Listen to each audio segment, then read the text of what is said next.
আলাইকুম। গরু ঘরে কাজ চলতেছে, এই কারণে গরু এই খামারে আনছি। গরুগুলো আমাকে দেখলেই এত চিক্ষার পারে। খানার সিস্টেমও পাল্টাইছি, যেহেতু বাসায় খানা বানানো যায় না।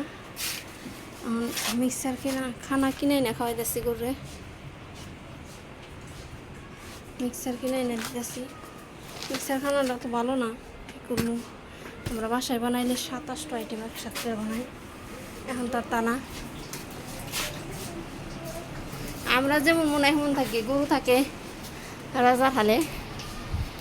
আমাদের বাসায় অনেক কষ্ট হইতেছে, কিন্তু গরুগুলা এই খামারে এনে ভালোই শান্তি হইতেছে।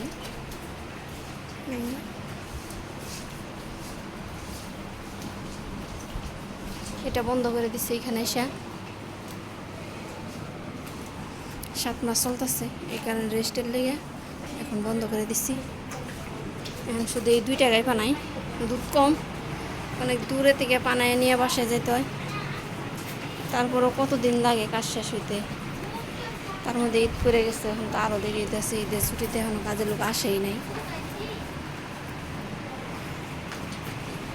সকালে কাজ করে যাই, দুপুরে আসি, আর বিকালে এসে গায়ে পানিয়ে যাই। এক একজন এক এক সময় আসি, সবসময় থাকতেও পারি না। ধন্যবাদ সবাইকে আমাদের ভিডিওটা দেখার জন্য।